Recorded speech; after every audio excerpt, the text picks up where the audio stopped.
was one of those nights where the rain just wouldn't let up. Not a gentle drizzle, I mean pounding. The kind of rain that makes the gutters overflow, the kind that makes the street look like a mirror. It was late, like almost midnight, and I was sitting in my living room, scrolling on my phone with the lights off. The only glow was from the screen and a faint orange blur from the street lamp outside. Normally, rain makes me feel safe, cozy even. But that night, I don't know. It didn't. The whole building was quiet, too quiet. Usually you could hear my upstairs neighbor's TV or the guy down the hall yelling into his phone. But that night, nothing. Just the hum of my fridge and the rain slapping against the windows. I remember checking the time, 11:47 p.m. No reason to be awake, no reason to be nervous, but I was. And then, without really thinking, I walked over to the blinds and peeked out. That's when I saw him, across the street, standing in the downpour. He wasn't moving, no umbrella, no hood pulled up, just standing there soaked through, his face tilted up toward my building. I froze. My brain tried to make sense of it. Maybe he's waiting for a ride. Maybe he's drunk. Maybe he lives nearby. But who just stands there like that? At almost midnight, in pouring rain, not shifting, not pulling out a phone, not even looking around, just looking up. I let the blinds snap shut and backed away. My chest was pounding. My mouth went dry. For a second, I honestly thought about calling someone. But what would I even say? There's a man outside, standing still. I stood there in the dark for a long time, holding my breath like I was a kid hiding from a monster. Eventually, I laughed at myself, because what else can you do? Told myself I was overreacting. I made some tea, scrolled again, tried to act normal. But that image, him standing there, head tilted, rain pouring down his face, it wouldn't leave my head. After 20 minutes, I worked up the nerve to peek again. Empty. The street was completely empty. I felt relief hit me so hard I almost laughed again. Yeah, must have been nothing. Maybe just some drunken guy stumbling around. Or maybe my eyes played tricks on me through the rain. I wanted to believe that. But when I walked into the kitchen to rinse out my mug, I noticed something that made my stomach drop. My window. The rain streaks on the glass weren't normal. They had smears in them, like something greasy had pressed against the glass and slid down. And my apartment's on the second floor. I didn't sleep right away. I sat on the couch with the lights on, every creak of the building making me jump. Eventually, exhaustion caught up with me, and I must have dozed off sometime after 2 a.m. That's when I woke up to it. A sound, faint, steady, knock, knock, knock. Not loud, almost polite, but it was coming from the window. At first, I told myself it was the radiator, or maybe water dripping weird from the gutter. But no, this was deliberate, a rhythm. I lay there frozen, staring at the blinds, my ears straining, my chest tight. Knock, knock, knock. Finally, I snapped. I shot up, yanked the blinds open, ready to catch whatever it was. Nothing, just rain.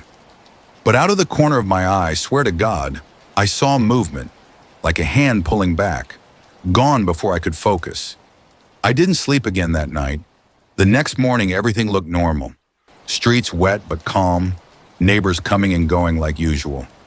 For a while, I convinced myself it was all in my head, just a bad night, until I checked the outside of my window. That's when I saw them, fingerprints. 5 long, smudged fingerprints pressed into the glass. And the worst part? They weren't on the outside. They were on the inside. I stood there staring at those fingerprints longer than I should have, my head buzzing, my mouth dry. I don't remember opening that window, not once since I moved in. I scrubbed at the glass until they were gone, But the more I wiped, the more I realized the streaks weren't fresh. They were faint, like they'd been there for a while, weeks maybe, and that somehow made it worse. I told myself I was losing it, that the knocks were just pipes, the smudges were just my imagination. But for the rest of that day, I couldn't relax. Every time I passed that window, I'd glance at it, half expecting a face pressed against it. The rain finally stopped the next night. Clear skies, quiet streets. I thought I'd feel better. I didn't. The silence felt heavier than the storm. For 3 nights, nothing happened. No strange sounds, no figure across the street, and I started to feel stupid. I even joked about it to a friend over text, told her I thought my window was haunted. She sent back laughing emojis and said, "That's what you get for watching horror movies at night." For a moment, I almost believed her. But then Friday night came. I remember because I ordered takeout. Pizza. I ate on the couch, watched something mindless, and actually felt normal for the first time in a week. Around 12:30 a.m., I heard it. Not knocking this time. Scraping, like fingernails dragging slowly across glass. The sound went on for maybe 10 seconds. I muted the TV, staring at the blinds. The scrape came again, longer, higher pitched. I didn't move. My hands were shaking, greasy from pizza, heart slamming in my chest. Finally, I forced myself up. I crept to the window, every step heavy, slow. My throat felt tight, like something was caught in it. I pulled the blinds. Nothing. Just the empty street below. But the glass was wet, not from rain, from inside, condensation, like someone had pressed their face against it and breathed. I stumbled back, my knees weak, every hair on my body standing on end. And then I heard it, from the hallway, a soft creak. I wasn't alone. I grabbed the heaviest thing near me, a lamp, and stood frozen, staring at my front door. I swear I could hear breathing, but nothing happened. Minutes passed. The building was still, silent. When I finally checked, the hallway was empty, my door locked. I didn't sleep that night. The next day I bought duct tape and sealed the windows shut. Edges, corners, everything. I wanted no gaps, no way in. That worked for a while. A week passed. 2. Nothing happened. I started sleeping again. And then, one night in the early March, it rained again. Not just rain, thunder too. Wind rattling the glass. The kind of storm where lights flicker. I was lying on the couch, blanket pulled up, trying to ignore the noise. Around 1 a.m., the power cut for a few seconds. The apartment went black, silent. Then the lights flicked back on. And when they did, the duct tape on the window was peeled back. Not all of it, just one corner, enough to slip fingers through. I felt my stomach drop so fast I thought I was going to throw up. I couldn't move, couldn't scream. I just sat there staring at it, rain hammering the glass. And then, clear as day, knock, knock, knock. I didn't go to the window. I didn't dare. I grabbed my phone, called a friend, begged her to stay on the line with me until morning. I kept every light in the apartment on. Didn't close my eyes once. When the sun finally came up, the window looked normal again. Duct tape still loose in one corner. Glass streaked from rain. No handprints. No face. But that night changed something. Now every time it rains, I feel it. That presence. Watching. Waiting. Sometimes I hear faint knocks. Sometimes scraping. Once I swear I heard a whisper through the glass. I never opened that window. I never will. And sometimes, late at night, I catch myself staring at it, too scared to look away. Because deep down, I know. One of these nights, whether it's next week or next year, I'm going to pull those blinds open, and there's going to be a face staring back.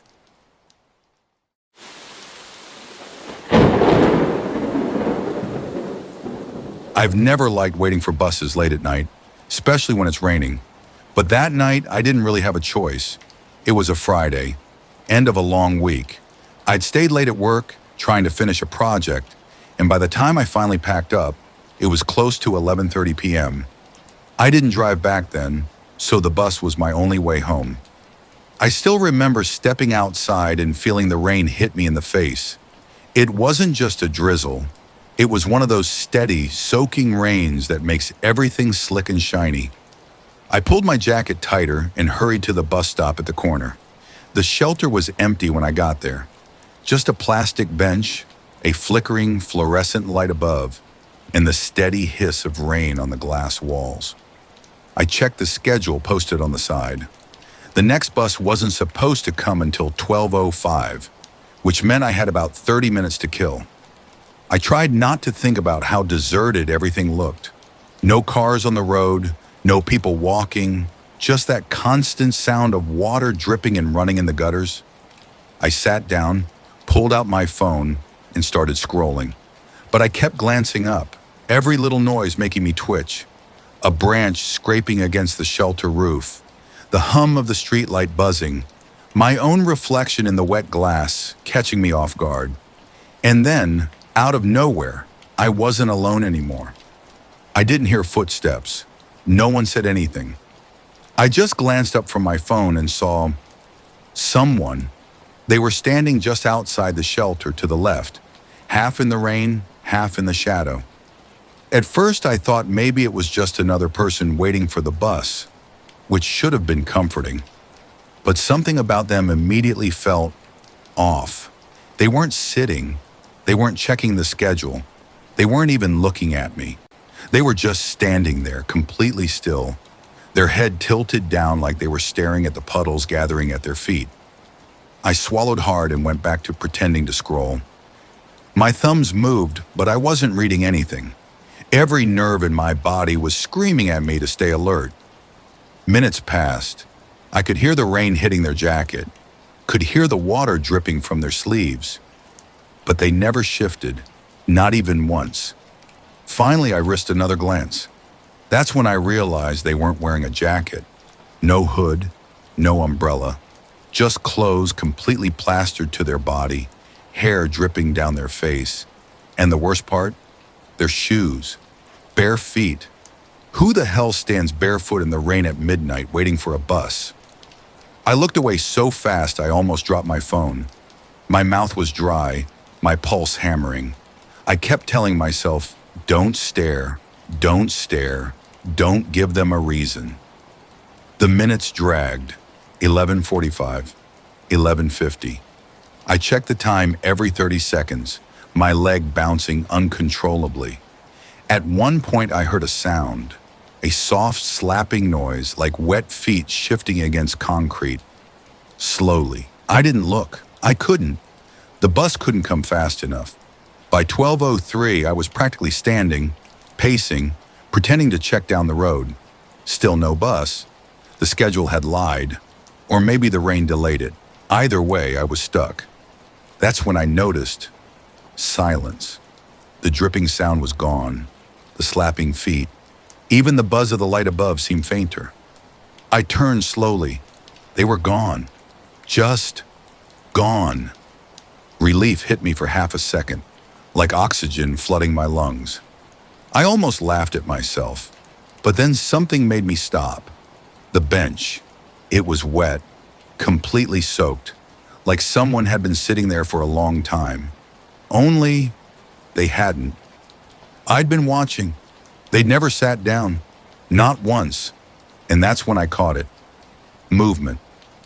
Out in the street, across the puddles and glistening asphalt, they were standing under the streetlight on the opposite side of the road now, still dripping wet, still barefoot, and this time, they were staring at me. No hesitation, no pretending to look away. Just a direct, unblinking stare, their head tilted slightly to the side. My chest tightened so hard I thought I might faint. I didn't move, didn't blink, didn't even breathe. We just stood like that for what felt like forever, rain hammering down between us. Then, I swear I saw their lips move. Not wide, not dramatic, just the faintest twitch, like they were whispering something, but the rain drowned it out. I grabbed my phone, opened the rideshare app with shaking fingers. But of course, no cars available, not at this hour, not in that weather. When I looked up again, they were closer, still across the street, but not under the light anymore. Half in shadow, still staring. My whole body was trembling. I told myself if the bus doesn't come in the next minute, I'm running. And then I heard it, the bus engine, headlights cutting through the rain, the familiar squeal of brakes. Relief crashed over me so hard I almost cried. The bus pulled up, doors hissing open. I rushed inside, swiped my card, and didn't even look back until I was seated. And when I finally did, the street was empty. No barefoot figure, no shadow, nothing but rain-slick asphalt in the glow of the streetlight. For weeks after, I avoided that bus stop, took longer routes home, even left work early when I could. But sometimes when it rains at night and I see puddles forming on the ground, I swear I hear it again. That soft, wet slapping of bare feet against the pavement, following me.